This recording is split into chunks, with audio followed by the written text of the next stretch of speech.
It was 11:58 at night when I finally stopped telling myself I was overreacting and grabbed my keys off the counter. My hands were shaking so hard I dropped them twice before I got out the door. I did not put on shoes. I did not grab a coat. I just crossed the hallway in my socks and pounded on apartment 4C like the building was on fire, because in every way that mattered to me right then, it was. The door opened before my third knock landed.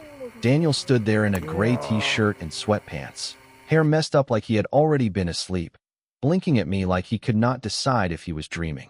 Then he saw my face, and the sleep dropped right out of his eyes. "Emma, what happened?" I could not answer right away. My throat had closed up somewhere between my apartment and his, and all I could do was hold up my phone with the screen still lit, still showing the last text Marcus had sent me.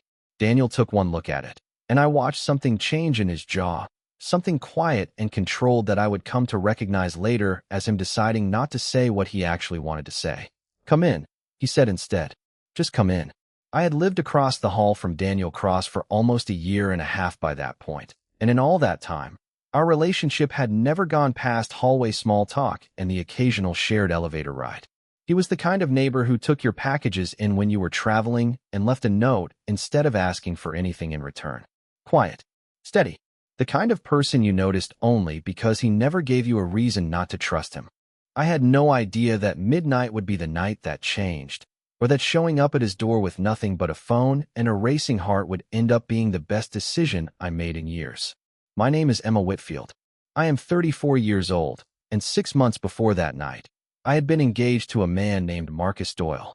We had dated for 3 years, and for most of that time, I convinced myself the parts of him that made me uneasy were just personality, not warning signs.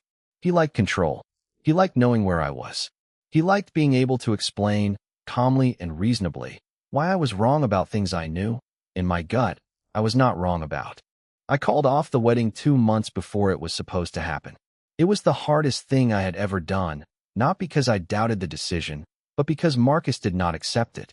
He called it a phase. He called it cold feet. When I stopped answering his calls, he started showing up in places that were not coincidences. Outside my office. In the parking lot of my gym. Once, terrifyingly, standing across the street from my building at 2 in the morning, just watching my window. That night, the text had said something simple and quiet in a way that scared me more than shouting would have. "I am closer than you think. You'll let me in eventually. Everyone does." I sat on Daniel's couch with my knees pulled up to my chest while he made 2 cups of tea neither of us drank. He did not ask me to explain everything at once. He just sat across from me in the armchair, elbows on his knees, and waited until I was ready to talk, which took almost 20 minutes of silence before I could get a full sentence out. "He's been texting me for weeks," I finally said. I thought it would stop. I thought if I just did not respond, he would get tired of it. Tonight he said he was closer than I think.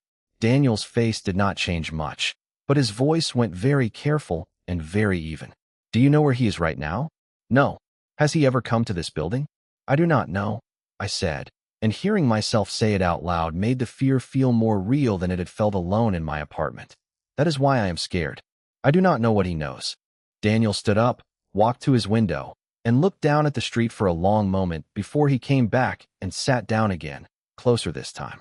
"Okay," he said, "you are staying here tonight. Not because I am trying to be dramatic about it, because I would rather you be somewhere I know is locked and somewhere I am awake in, than alone across the hall wondering if every sound is him." I should have argued. I should have said I did not want to be a burden, that I could handle it, that I had already asked for too much just by knocking. Instead, I nodded, because something in me that had been running on adrenaline for weeks finally let go, just slightly, in that apartment, with that man, at midnight.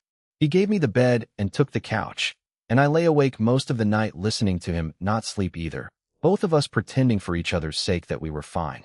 The next morning, I woke up to the smell of coffee and the sound of Daniel on the phone with someone, his voice low and businesslike. When I came out, he hung up and told me he had just called a friend of his who worked in private security, someone who could help me figure out documentation for a restraining order if it came to that. "You didn't have to do that," I said. "I know," he said. "I wanted to." That became the pattern of the next several days. I did not have to ask Daniel for things.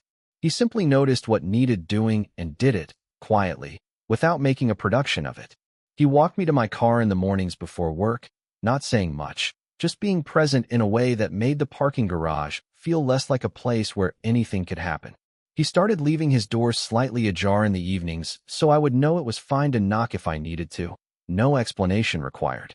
I moved back into my own apartment after 4 nights, mostly because I did not want to keep imposing, but the space between our doors stopped feeling like distance and started feeling like something else. I found myself listening for his footsteps in the hallway. I found myself making excuses to run into him near the mailboxes at the same time every evening, timing that I told myself was coincidence for far longer than it actually was. Write in the comments if you have ever had a neighbor turn into someone you could not imagine your life without. 2 weeks after that first knock, Marcus escalated. I came home from work to find a bouquet of flowers sitting outside my apartment door. No card, no explanation needed. I knew who they were from before I even picked them up, because the flowers themselves were a message. White lilies. The same flowers he had picked for our wedding, the wedding that never happened. I stood in the hallway holding them like they might bite me, and that was exactly when Daniel's door opened. He saw my face before he saw the flowers, and something in his expression went sharp in a way I had not seen from him before. "He's been in the building," I said.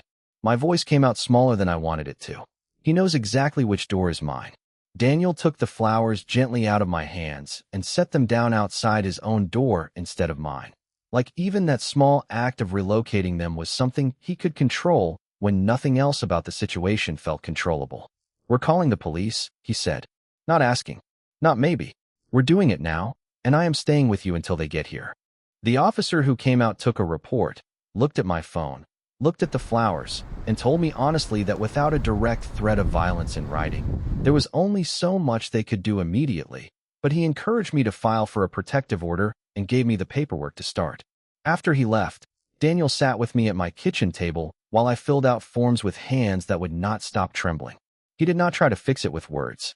He just stayed, refilling my water glass, handing me a pen when mine ran out of ink, being a steady presence in a night that had felt like it was spinning out of my control from the moment I opened my front door. Somewhere around midnight, I finally put the pen down and looked at him. "Why are you doing all this?" I asked. "You barely knew me a month ago." Daniel was quiet for a second, like he was deciding how honest to actually be. "Because the first night you knocked on my door," he said, "you looked like someone who had been carrying something heavy for a long time completely alone. I know what that feels like.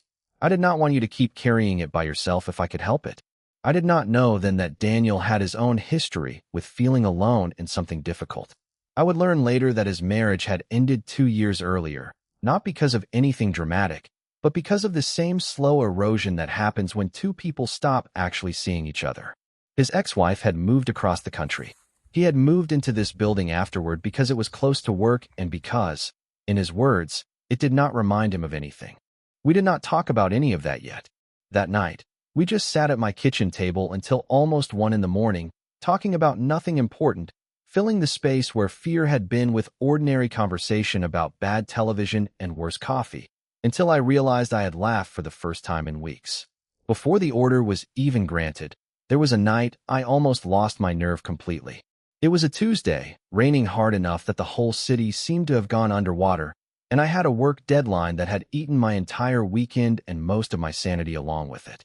I was standing in my kitchen at 9 at night, staring at a spreadsheet that would not balance, when my phone buzzed with an email notification from the courthouse about scheduling, and something about seeing Marcus's name in an official document, even one meant to protect me, made the whole week catch up with me at once. I did not mean to cry. I am not someone who cries easily, or at least I never used to be, but I sat down on my kitchen floor with my back against the cabinets and just let it happen, quietly, so the neighbors would not hear. Daniel heard anyway. I do not know if it was the walls or some instinct he had developed for the sound of my particular kind of quiet, but there was a knock on my door within 10 minutes, gentle, nothing like the frantic pounding I had done on his door weeks earlier. I opened it with my eyes red and my face a mess, and I braced myself to apologize for being a burden again, the way I always braced myself for that particular apology. Daniel did not let me get the words out. He just stepped inside, closed the door behind him, and sat down on the kitchen floor next to me, back against the same cabinets, like that was simply where we were having this conversation now. "You do not have to perform being fine around me," he said. "Not ever. I would rather sit on a floor with you than have you pretend upstairs by yourself that everything is okay when it is not. I laughed despite myself, a wet, exhausted sound. This is a really uncomfortable floor to have a breakdown on. Then let's move to the couch, he said, and he stood, offered me his hand, and pulled me up gently, and we spent the rest of that rainy night on my couch with a blanket and bad reality television, not talking about Marcus at all, just existing in the same space until my shoulders finally came down from around my ears. It was such a small thing, in the grand scheme of everything that happened that year, but it was the night I stopped keeping score of how much I owed him for showing up. Somewhere between the kitchen floor and the couch, I understood that Daniel was not doing any of this because he felt obligated or because he was waiting for something in return. He was doing it because that was simply who he was when someone he cared about was struggling, and the realization that he cared about me, specifically, not in some general neighborly way, but in a way that had weight to it, settled into my chest and stayed there. The protective order was granted within 10 days, and for a while, things went quiet. Marcus stopped texting. He stopped showing up. I told myself it was over, and for almost 3 weeks, it seemed like it might actually be. During those 3 weeks, something else was happening that I was slower to name. Daniel and I started having dinner together most nights, not because either of us had suggested it formally, but because it simply became what we did. He would knock on my door around 7 with takeout or with something he had actually cooked, and I would let him in like it was the most natural thing in the world.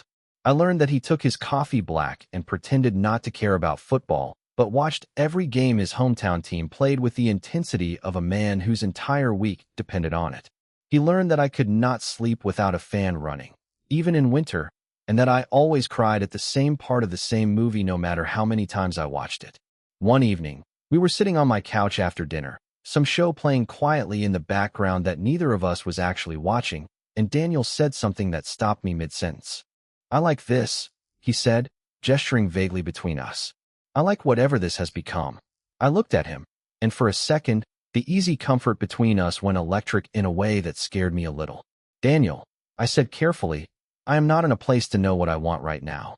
Everything with Marcus is still so recent, and I do not want to use you as a way to feel safe without actually being ready for anything more than that." He nodded slowly, and I watched him absorb the honesty without flinching from it. "I'm not asking you for anything," he said. "I just wanted you to know it's there, whenever you're ready to look at it, if you ever are." That conversation should have felt like a step backward, a wall going up between us, but somehow it felt like the opposite. Like we had finally said out loud the thing we had both been circling around, which meant we could stop pretending and just let whatever was growing between us grow at its own pace. Then, almost a month after the protective order was granted, Marcus broke it.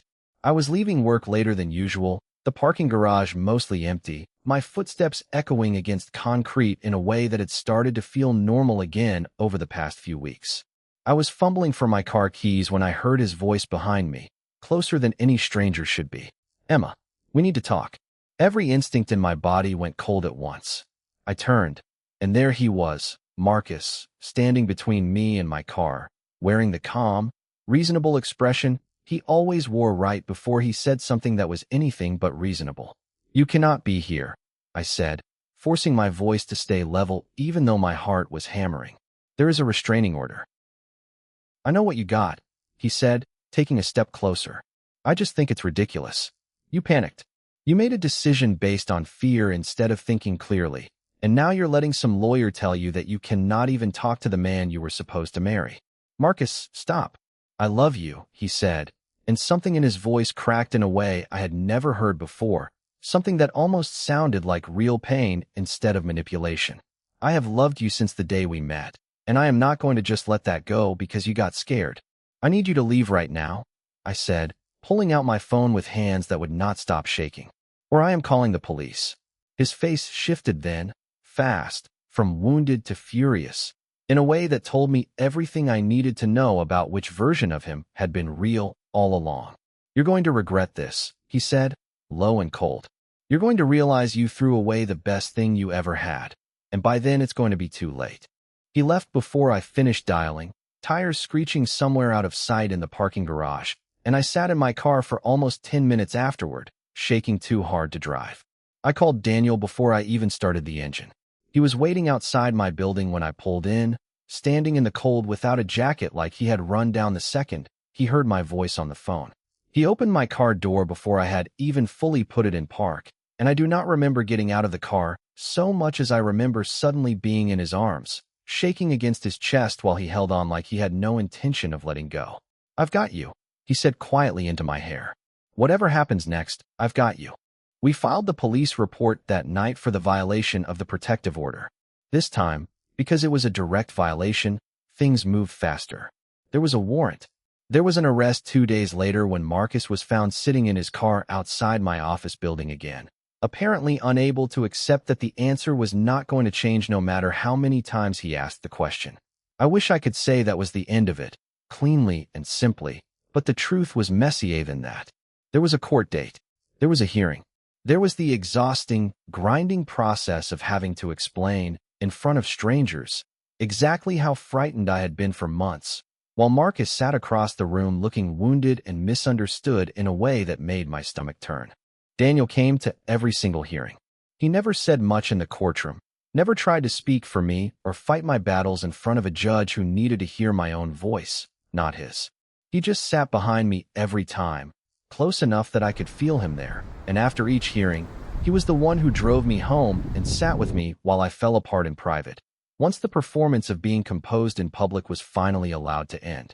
It was after the final hearing, the one where the judge extended the protective order for another 5 years and made it clear that any further violation would mean real jail time, that something in me finally exhaled all the way.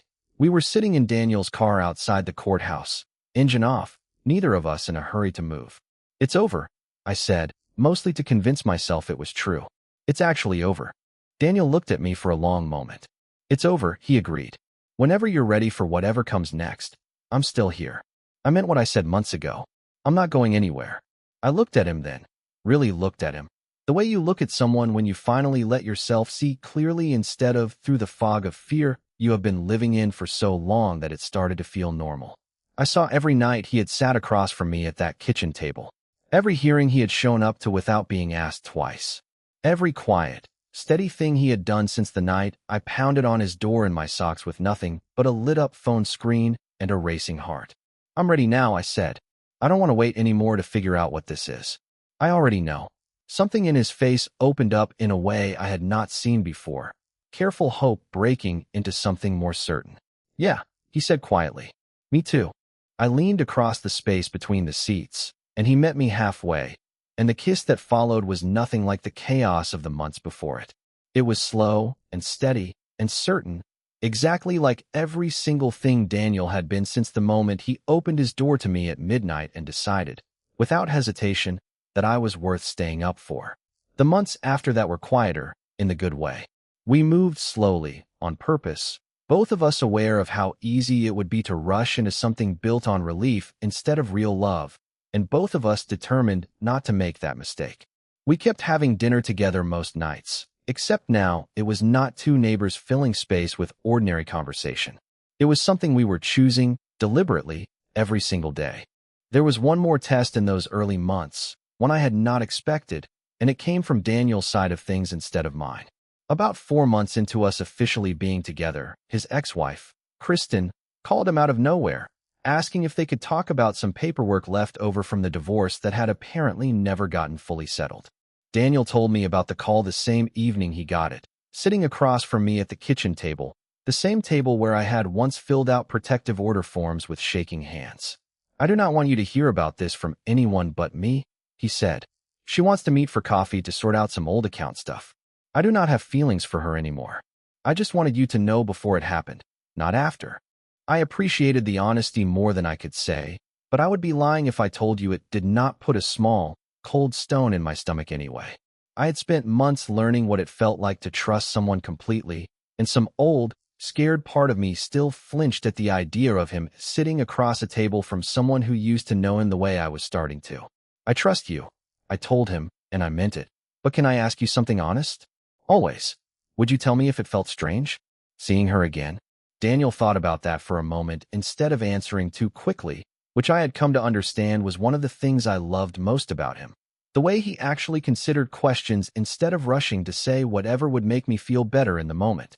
"It might feel strange," he admitted. Not because I want anything back with her. Because endings are strange, even the ones you are glad happened. But strange is not the same as wanting something else. You are not competing with anything, Emma. There is nothing left over there to compete with. He came back from that coffee meeting an hour later than expected, and I will admit the extra hour made my stomach twist more than I wanted it to. Old fears about Marcus's unpredictability bleeding into a situation that had nothing to do with him at all. When Daniel walked through the door, he must have seen something in my face, because he crossed the room immediately and pulled me into him before I could even ask. Traffic, he said. That is genuinely all it was. I promise you that is all it was. I believe you, I said, and surprised myself by realizing it was true. I am just still learning how to not brace for the worst every time someone is late. I know, he said quietly into my hair. I am not going anywhere, and I am not going to get tired of proving that to you, for as long as it takes. That night became its own small turning point, quieter than the ones before it, but just as important. It was the moment I understood that healing from what Marcus had done to me was not going to happen all at once, in one dramatic conversation or one court hearing. It was going to happen slowly, in small moments like that one, where someone chose, again and again, to be steady instead of defensive, patient instead of frustrated, honest instead of convenient.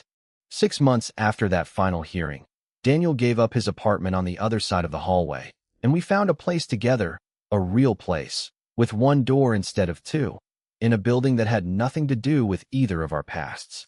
Moving day was chaotic and exhausting. Boxes everywhere, furniture in the wrong rooms, both of us too tired to argue about where the couch should go. And somewhere in the middle of all that mess, Daniel pulled me into the kitchen, both of our hands still full of packing tape and cardboard, and told me he loved me for the first time out loud. I love you too, I said back, and I meant it in a way that felt nothing like fear and everything like the ground finally being solid under my feet again. Sometimes, late at night, I still think about that first knock, about how close I came to staying in my own apartment that night, telling myself I could handle it alone, the same way I had been telling myself that for months already. I think about how different everything could have looked if I had made a different choice, if fear had kept me quiet instead of pushing me across that hallway. I think about the version of me who almost did not knock, and I am grateful, every single day, that she found the courage to do it anyway. Daniel likes to tease me now, when things are calm and easy between us, that I only fell for him because he made good tea at midnight. I tell him it was never about the tea.